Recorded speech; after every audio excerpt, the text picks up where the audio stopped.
What? Nothing. Welcome to the Rebel Alliance Briefing Room Podcast. We are here to podcast about anything and everything Star Wars with you. Please visit our website where you can play current and past episodes. That's https://RABR KyleJohansson.us. That's RABR dot KyleJohansson.us. On the left-hand side is a navigation menu. You can use this to learn how to load the Rebel Alliance Briefing Room podcast on your Android or Apple phone and tablet. And we have direct links to our podcast on Apple and Google Podcasts. Please participate by connecting to our social media, answering questions of the week, or submitting feedback directly from the site. Again, all of these are available at the Rebel Alliance Briefing Room website at rabr.KyleJohansson.us. And now, it's time to talk Star Wars. I'm John Johansson, and this is Andrew Scott Sutton. Say hello. Hello. Oh, that wasn't Andrew. Hello. Who's that? Crazy teenager. All right. He's 18. Oh, no, he's not yet. He's 18. I don't believe you. Yeah, he's 18. No, he's not an adult until he's 21. Oh. Okay. I don't know. I'll tell him that. Yeah, do that. All right, so let's start off here. So today we're reviewing Star Wars Andor Episode 11. One before the final. And it's called Daughters of Ferrix. So we're going to review that, talk about some non-existent feedback, and, recap and do our question of the week and all that stuff. I'm going to play this real short. Sure, I thought you'd get feedback with you just doing it alone. Yep. Take my ugly mouth out of it. I get lots of feedback. Spoiler alert. Danger. Yeah, danger. So we're spoiling you. You should not listen to this if you're looking to avoid spoilers. Go away. Right? Yeah, go away. So again, this is season 1 of Andor, episode 11, Daughters of Ferrix. The episode aired on November 16th, 2022, and the episode was 46 minutes long. So it's time to grab your favorite beverage, pull up a chair, and join us in the Rebel Alliance briefing room. Woo! Yeah. So the episode starts out. We're in Narkina 5, and we see Cassian and this guy named Milishi hanging off a cliff. Oh, that was his name. Okay. Yeah, Milishi. And the only reason we know his name, I mean, they did say it in a previous episode or whatever, but he's also in Rogue One, so just remember that. This guy is one of the guys that goes to that planet that they blow up in Rogue One. Anyway, so what's his name? Yep. Yeah. So they're grabbing onto the cliff, and the guy's complaining. He says, "I can't hold on any longer. Do you hear me?" And Andor's like, "I hear you. I hear you. Do you hear me? I hear you. Do you, And then, he keeps saying that he says, "I think they're gone. I think they're gone now. I think they're leaving." And the guy says, "You said that already. I think they're gone now." So they go back and forth the same dialogue, and then finally the ship leaves, and we see them kind of struggling, still hanging on, and we immediately go to Ferrix, where we find out that Maarva has died. And that's a sad moment. Hold on. Yeah, we need a moment of silence. Moment of silence. Okay. All right, that's good. All right. Yeah, good. So we see Brasso talking to B2MO, kind of trying to get him to understand that she's dead. She's not coming back, and the droid kind of understands, but not really. He's not doesn't quite understand that concept. And there's a lady there named Jezzy, who is part of the Daughters of Ferrix.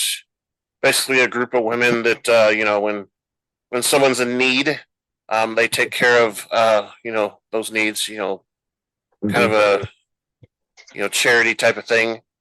So they take Maarva outside, and we see B2, kind of looking out the window, watching as they're taking the body off with a big ceremonial kind of looking thing, and we notice a Imperial spy across the street, I guess in a bar or a coffee shop or something like that. Coffee shop or something, yeah. Yeah, he's over there, and he's reporting. He has a radio. He reports to his guys. Says, "Okay, I want coverage on both back and front, and blah blah blah. And we got to make sure we got all our ducks in a row, and blah blah blah, and follow the corpse." And then Cinta walks in because she's now employed at the coffee bar or whatever. She brings in some new cups or whatever she's cleaning and putting up on the thing, and we kind of see her do that, and the two of them have a tiny little small talk chat, and that's about it there. And yep, that's what we see. And then we go back to Narkina, whatever that planet that's got the prison on it, and Andor and Malishi are now not off the cliff. They're on the hills area with there's sand on the hills. I guess that's kind of weird, but they're watching a group of natives, local people to the planet, and they see that they have a quad jumper craft that they can possibly steal and get off the planet with. So they make their way down to these guys, and Malishi is desperate, so he begins to run towards it, and some sort of slimy web trap thing catches him. It detects that there's intruders and throws a thing at him and captures them. Right, so they're in these slimy web looking things, and they're begging for their lives. Don't kill us! No, enjoyed it so much. Yeah, they're like, don't kill us! No, we're from the prison. We're not stealing anything or whatever. We're trying to escape. And so on and so on. And these guys are pretty big, weird looking guys, and they're discussing it between each other. It seems like their language is kind of childlike type of language and stuff. There's a lot of burping going on and such. And I'm sorry. I apologize. And one of them decides. It looks like the one guy, he doesn't have arms. He's got like these huge mechanical things he's got on there, and he has a knife that comes out, and he releases them from the webbing, right? And and decides that they'll take him where they want to go. And yeah, I got ahead of myself, but we go back to ISB headquarters, and we see Captain Tigo tells Miro that Maarva is dead, and he wants some assurances and some he wants to make a deal or something like that. And he is told by Miro that they want them to have the funeral because they want to be able to hopefully trap Andor because they think he's going to come back to the funeral. So she tells him that we want you to allow the permit, but restrict a bunch of things so that the crowd's not that big, and so on and so on. And the ISB guys explains the Ferrix custom where they cremate a person and then they mix them with cement. They mix the ashes with cement and form a brick, and then they put a brick on a wall somewhere in town. So they live out their rest of their life as a brick. Wow, reincarnated for a brick. Yeah. Hey, that's like all Pink Floyd. Exactly. Another brick on the wall. Exactly.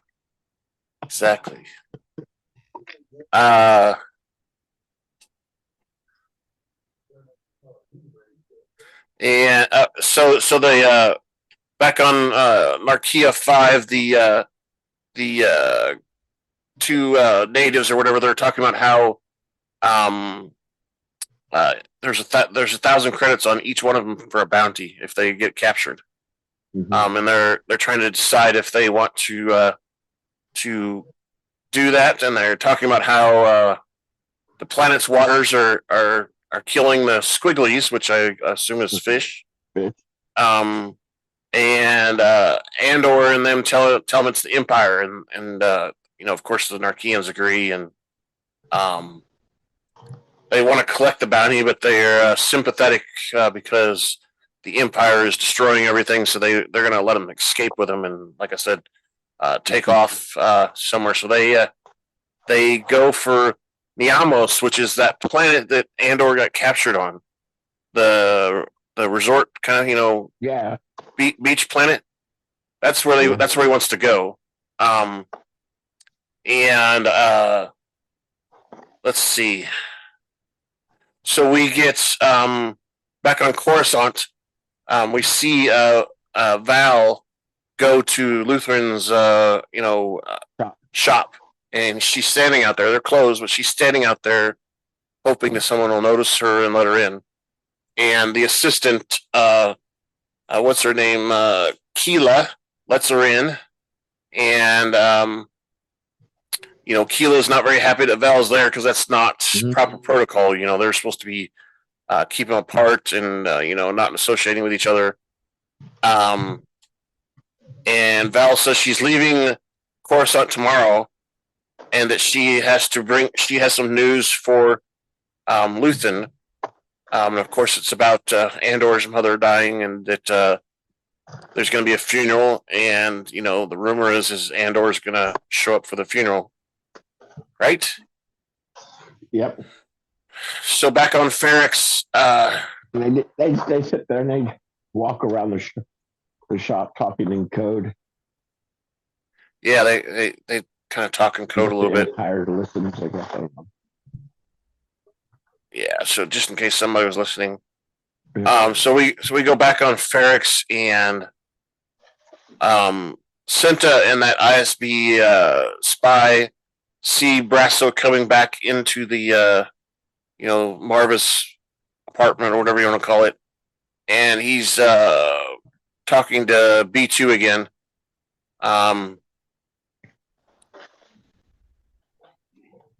And he doesn't want to leave, right? He thinks that she's still going to come back. He says, "I'm waiting for Maarva," is what he said. And Brasso insists the droid come along as part of the family for the funeral.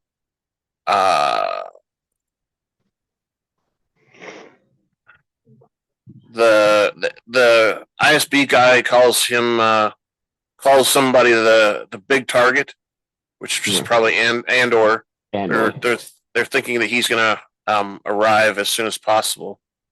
And then we switch to Bix being interrogated. They take her to a room. She's like standing there in her little room she's in, kind of staring at a pole or whatever, a pillar in the room, and they take her out to interrogate her some more. And this guy's name's Corey, and Tigo's the other guy that's there, and they question her about Anton Krieger, the guy that we heard about in the previous episode that Luthen's basically going to sacrifice because the the ISB is that's the ship that they disabled and allowed to be captured or something like that. And they ask if this Krieger guy is the one who she introduced to Andor, Cassian Andor. And she gets warned that if she doesn't cooperate, Dr. Gorsh is coming back again. And Bix is silent, but she begins to cry. Basically, right? She's crying because she knows they're gonna. She doesn't have anything to say, so she knows that they're gonna torture her again. Then we go back to the Chandelarian embassy on Coruscant, and Mothma and Val are. This is interesting. Yeah, they're watching what Lita. What the hell class is that, or what? What are they? It's a. No, it's a kind of a club, yes. But remember, I think you did this too when you were younger. But remember catechism in at church, or when you had to learn before you could actually participate in services, you had to learn some stuff. Yeah. I think this is something like that, but they call it a courtship ritual. So she's getting ready, to start dating. Basically, is what this is, and this is a club that's supposed to help out with that. And maybe I think our mom's already decided who she could.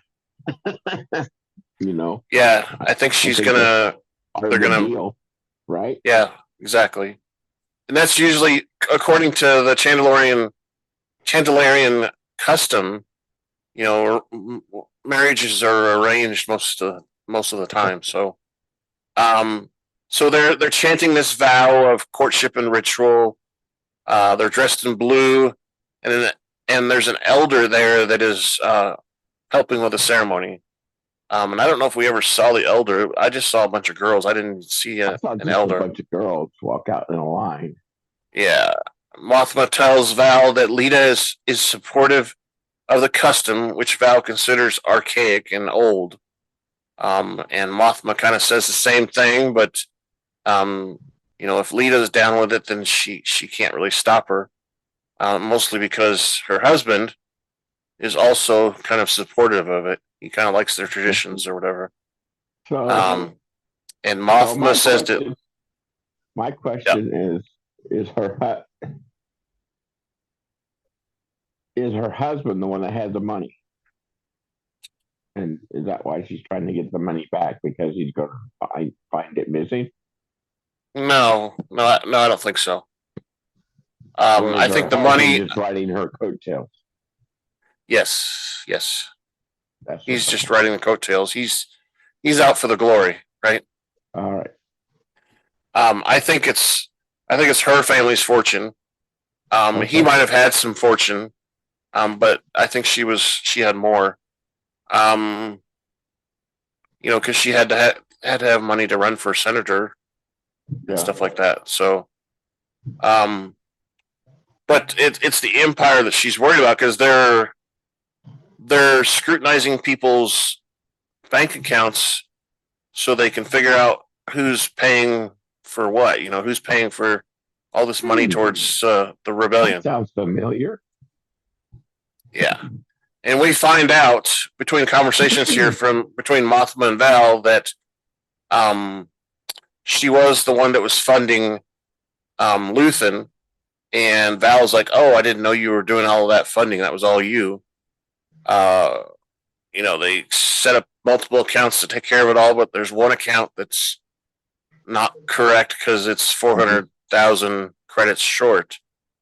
And her friend Tay Colney was supposed to be helping, and he's the one that warned her that the Empire was going to be checking the counts, and she's been trying to get it fixed before they do, which hasn't happened yet, and that's why she made the deal with the gangster, right? Is to maybe settle that up so that.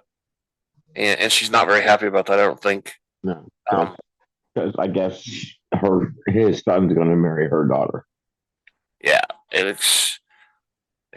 she also says that because of the Aldani mission, everything that all of her bank accounts are frozen. And like I said, the credits and whatever, and Mothma tells Val that she has found a solution, and they are joined by Lita, who comes out of that ritual thing, like you said, and she talks to her aunt, and they have their little, all women-y moments or whatever you want to call it. Oh, you look so beautiful. Oh, you're beautiful. No, you're beautiful. Look at what you're wearing. Oh, look at your nails. She is kind of hot with those pigtails.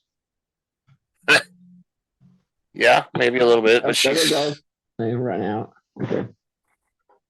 She's like 15 years old, though.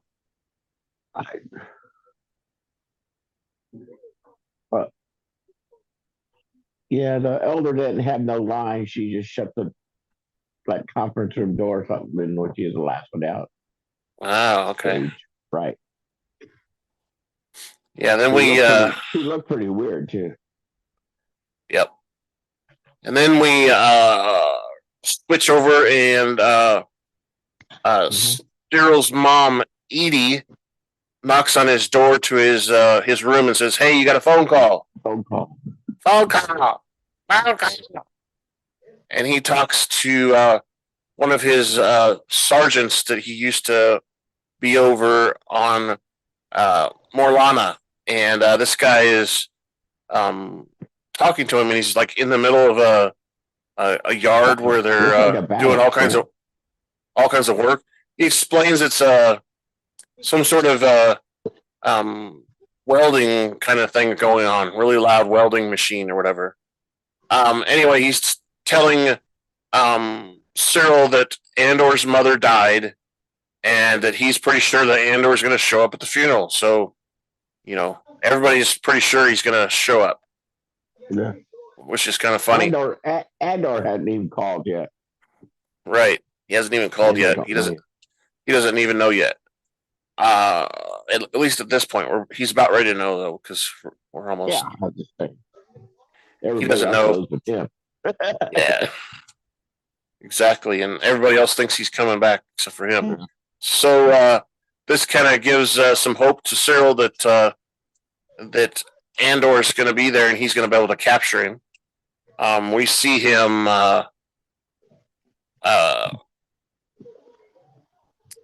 make some remarks about that, and then the transmission is terminated because too much interference or something like that. Yeah. And so we go back to Niamos, where Andor, we see him go back into that hotel room where he's got that secret box on top of the shower thing.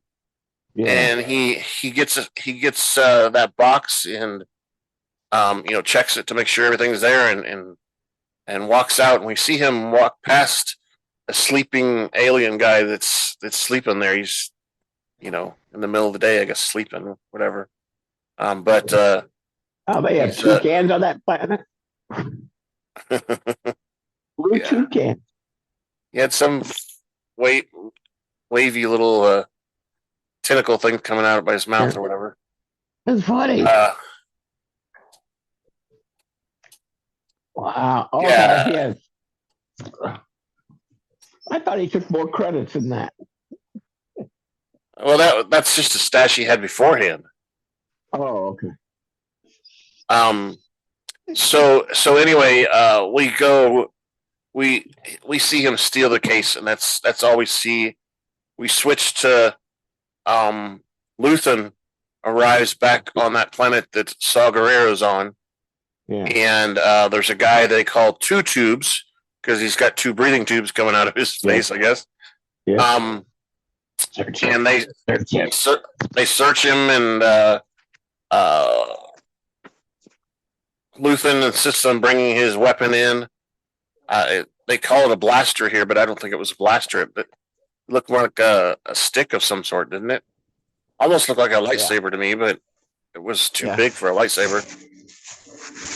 And so he goes in and talks to Saw, and finally tells Saw that, Saw tells him that he's ready to join the raid on Spielhaus. And Luthen tells Saw that the ISB knows of Krieger's plan, and he doesn't want him to join the ring. Yeah. It's crazy. Guerrera asks him about the source, and he tells Guerrera that he's not going to tell him the source, but Krieger is unaware of the trap, and Luthen hasn't told him yet. And of course, Saw Gerrera is shocked that they're going to sacrifice Krieger. And he asks if he's an ISB spy, and asks if he has a spy in his own midst. And that's when he kind of blames two tubes, as calls him his spy, right? That's kind of funny. And there's a little, situation there. And Luthen finally explains to Saul that if he warns Krieger, it will mean throwing away a source that they've spent years cultivating in the ISB. And if Saul says, so he'll if he warns him, it'll ruin that. But if they keep him, it'll make the ISB all, they'll be all like, "Ooh, we're so good. We know what we're doing." And they'll likely kind of let things go once they capture Krieger. So he's worth the sacrifice. And eventually, after some thought, Saw agrees. And tells him that he's going to limit the supplies that he gives Krieger going forward, because he knows he's going to get captured. And then they have some, philosophical discussions about who's making the most sacrifices, right? Is Saul doing the sacrifices, or is Luthen? And Luthen's like, "Oh, I've made the ultimate sacrifice," blah, blah, blah. Whatever. And then we go back to Coruscant, and we see Syril waiting for his mom to leave the apartment. He's hiding somewhere, so she can't see him. And then he goes back in and steals some stuff out of her safe. And you see when he closes the safe, did you see the light was flashing? Basically showing that someone got into it. And then this is where we see Luthen contact Keela over the radio, and they're talking in code about negotiations and sales of objects and stuff and whatever. And basically he's telling her that about the meeting with Saul, and that they know what's going on and blah blah blah. And this is where we see Luthen unexpectedly terminates the transmission of their talking, because he's being approached by an Imperial patrol ship. And they ask Luthen, the patrol ship asks Luthen, the ship comes out of nowhere. Yeah, they call it a hullcraft. They ask him for identification, and Luthen tells the onboard droid that he needs an Alderaanian transponder ID, and then once the droid finds it, he transmits the identity to the crew, the Imperial patrol guys, and it's identified. The ID identifies the ship as a Cantwell class ancestor cruiser. And the captain of the Imperial Patrol orders the tractor beam to pull the whole craft in. He also orders the crew to prepare to board and get a boarding party ready. And this is when Luthen tells the droid to turn on one specific engine on the ship. So it looks like there's a problem with the engine, and he kind of delays it while he's trying to get the countermeasures to load up. Right, they're trying to power him up, and he launches some countermeasures at the back of the ship. And what these look like little fragments and little tiny bombs that go back and blow up the deflector shield or whatever you want to call that that's controlling the tractor beam. It's either tractor beam. Yeah, it has to be a tractor beam. It's that satellite dish thing. Yeah, that's what it is. And the captain is kind of shocked. He's like, "What? How did that kind of ship do that? What's going on?" So they dispatch some TIE fighters to go take care of him, and one of them is if you notice the one that had the you saw the one that had the two round parts in it. That was supposed to be the boarding party ship. They call that a TIE boarding craft. So they send him after him, and he shoots a couple of them down with just regular laser cannons or whatever, and I think one of them crashes or whatever, and then he turns on these these weird lightsaber looking cannons off the side. Yeah, those beams that come out the side. Yeah, that's like lightsaber tech or something like that. And he spins his ship to hit those things, and it destroys the TIE fighters. Butterfly Airwing. Oh, I'm pretty sure that's lightsaber tech, but yeah. So then he's notified by the ship's droid that they're ready for hyperspace, so they immediately jump to hyperspace. Yeah. And I like that he has his cannon right on he can shoot with it right on his driving stick at the same time. Oh yeah, on the handle, yeah. Triggers. Oh my god. Oh yeah, I see what you're talking about. That comes off this. Oh yeah, that's cool shit. Yeah. Exactly. That's kind of weird. We've never seen anything like that before on like Darth Maul. Almost lightsaber. Two blades on one side. Yeah. I forgot about that. All right. So then we get to the last scene here, and this is the scene where Andor contacts one of his friends back on Ferrix. Looks like he's in control. He's the guy I think that let him have the ships so he could get off the planet or whatever. And 30,000 credits or whatever. Yeah. And he tells he contacts me. Tells him to tell Maarva that he's okay, that he's doing well, and for her not to worry about it. And that's when this guy's name is Zanwan tells Andor that she died. And Andor kind of just stands there in silence and doesn't say anything, and he's shocked, I guess, or sad or whatever. And then he comes up and talks to this Mealish guy that he's with, and he says everything's okay. And Mealish is talking about how he's pumped because they both basically escaped, and he's wondering how many people are besides those two made it out. And says that they need to split up to improve their chances of survival, because two of them together will make it easier for them to be spotted and stuff.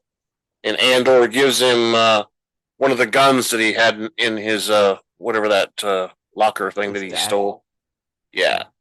and they shake hands and part ways, right? And that's pretty much it. We see Andor looking out over the ocean, crying, going to boo. And that's when the credits roll. So let's take a breath here.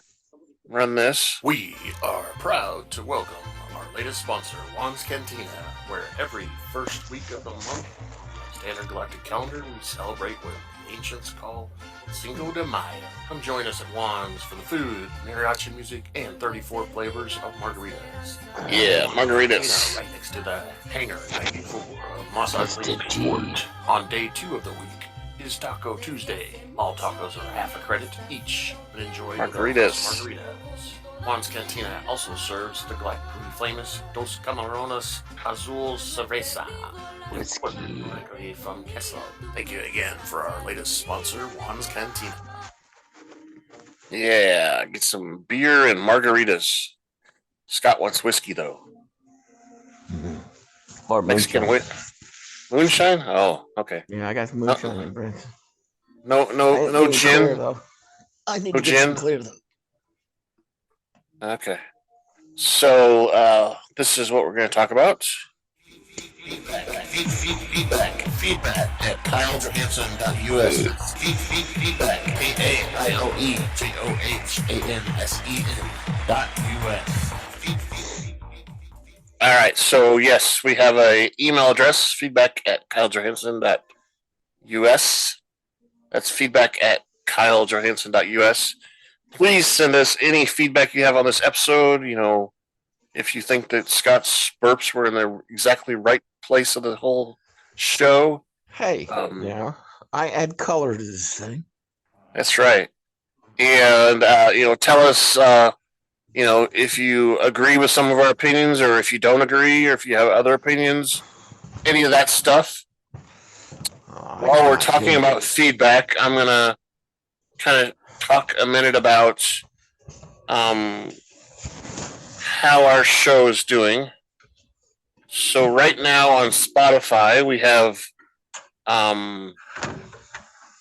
what they call listeners, 11 listeners that are repeat listeners, meaning they come back every week and listen. We have 11 who are doing that. We're number one in our market. We still have a problem with the Indian website. It hasn't updated for probably 3 weeks now. I've emailed those guys a couple times and I still haven't heard anything. So, but let's see where else on YouTube. There's been quite a few views of our stuff. I wouldn't say a lot, but we're averaging about 5 views per video.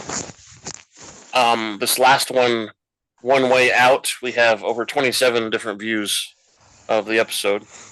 So things are ticking up in a way. I also know that if I go and watch the video once and go back again, it counts as another view. So if I go and watch 5 minutes and then go back and watch 5 more minutes, that's 2 views that get counted. So could be some of that. So does it count? Can I leave it up in my cube but pause it, go and do something, come back, and I start it again? No. Oh, okay. It counts every time you visit it. So if you refresh or something or whatever, that's when it counts. But yes, it counts every time you go back as a new one, except for when you're pausing it, like you said. We still don't have any comments here. We did have someone actually send us a comment, but it wasn't really a real one. It was more of an advertisement. Someone was trying to sell us something to get more people. But otherwise we haven't got any comments on there. So yeah, please use those sites. YouTube, we have on the left-hand side, we have a link on our website for comments, feedback, questions of the week, and then, like I said, on YouTube, you can do comments too. So please fill those out. Speaking of question of the week, I put, is Cassian coming back to Ferrix for the funeral and possibly to pick up B2MEO? So what do you think about that, Scott? You think he's coming back, or you think he's smart enough to stay away? Eh? Say again. I dropped my earbud. Oh no!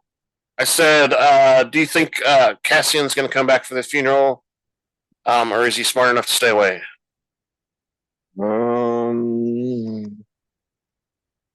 He's pretty clever. He might dress up. It's true. Might try to do a total recall thing. So here's the choices I made on the poll that I created for this. So I said, yes, he has to return for Maarvas' funeral. Second choice is yes, he has to take care of B2MEO. Third one is no, he's smart enough to stay away. And the fourth choice is no, he got captured by Syril. So those are your choices. You can go ahead and. What about is what's her name? That Syril, at whatever that place is. Is she gonna Bix the? No. Maarva or Miro? The police ISB, type person, the police type female. The ISB lady, yeah, that's Miro. Miro. Is she gonna recruit the skinny guy to give him a commission and go back? I don't know. Maybe if he captures Andor on his own, she might. Yeah. So all right, so yeah, that's kind of what I think. I think he basically feels he has no choice. He has to go back. He may disguise himself somehow, or he may watch from a distance or something, and not get captured or whatever. So yeah, that's the question of the week. Let me play this just to end that.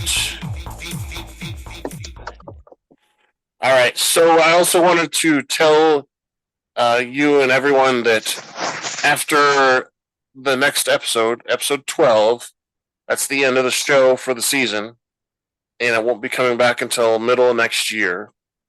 And we have a break. So from the end of this episode 12 until January 4th, there will not be any Star Wars stuff. No. January 4th is supposed to be the day of the Bad Batch starting. Season 2 Bad Batch. And then in February, which I think it's going to be at the end of February, is when The Mandalorian Season 3 starts. Oh, Bad Batch. Bad Batch, yeah. So Bad Batch. So I don't know. Scott and I can discuss later if we're going to do any podcasting over the holidays or not. But I know the holidays are busy for everybody, so we may not get very much podcasting done. But maybe we'll watch Rogue One again or something. I don't know. We might be able to squeeze in a holiday one together, maybe. Yeah, maybe. We'll have to figure something out to talk about, but yeah. We can do that. I've figured out how to make us both have two microphones at the same time. So that'll be helpful. Yeah, I think so. So, and both of them get into Zoom or get recorded into Zoom. So anyway, there's that. Anything else you got opinions about, Scott? You want to talk about? No. Or should we get out of here? We're fine. But that, I thought how you think it was a it's pretty, gonna, I mean, it's a pretty good episode, though, right? is this supposed to? I'm, you know, thinking it is, but is this supposed to set up uh for Rogue One? Or is Rogue One like 15 years down the road? Yeah, it's like 5 or 6 years down the road. But it's supposedly season 2. See, this season 1 is, I think it was supposed to be like a year's time frame, possibly. And season 2 is like 6 years time frame.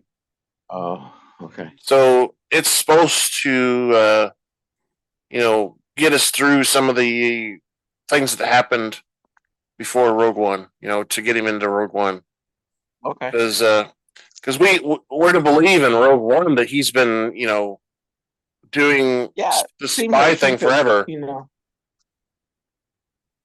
Going in and out of these places and stealing stuff and getting secrets and stuff for a while. Yeah, that's what we're led to believe. And from what we see here, it's only been a short while that he's been doing it, right? Mm-hmm. He's been doing it kind of for himself, not really directly for the rebellion, right? Right. Yeah, so hopefully we'll get to see that. And I think what's going to really happen is he is going to go back for the funeral, and I think Luthen's going to find him before anybody else does.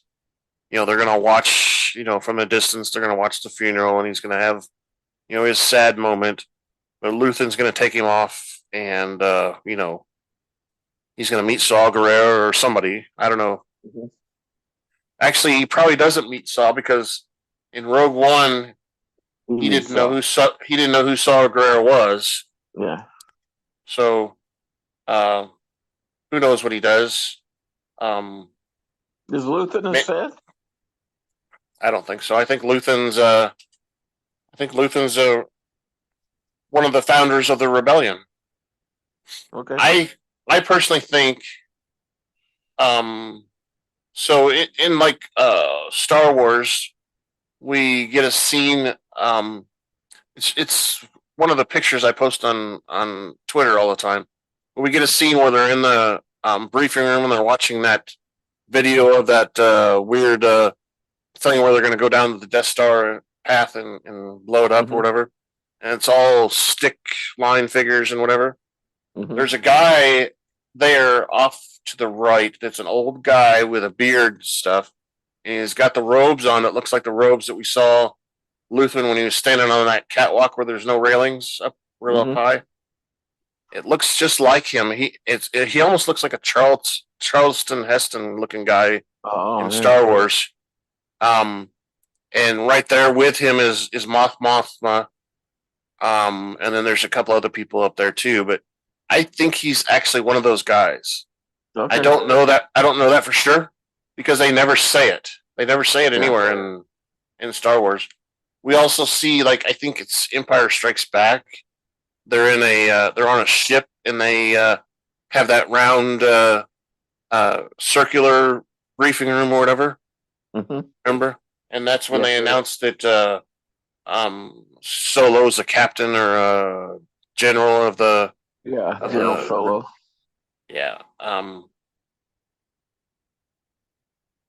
Anyway, he makes a speech in Empire Strikes Back too, and he hands it off to a technician who has the 3D graphic of the Death Star floating above the table or whatever. But he gives a tiny speech right then too, and I swear I think it's Luthen. That guy's Luthen. But I could be wrong. I still have to watch it. I could be wrong. Right. Yep, that's a music song too, Scott. I could be wrong, or you could be right. All right, so remember, January 4th, The Bad Batch, and late February is when The Mandalorian comes back. Okay? You look like you froze. McFly. McFly. You there? All right. So let's go ahead and end this, Scott. What do you say? All right. Boop. Thank you for listening to the Rebel Alliance Briefing Room podcast.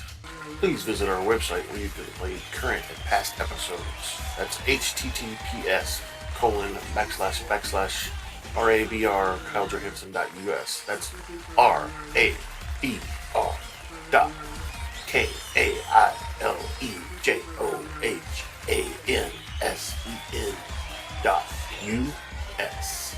On the left-hand side is a navigation menu. You can use this to learn how to load the Rebel Alliance Briefing Room podcast on your Android or Apple phone and tablet.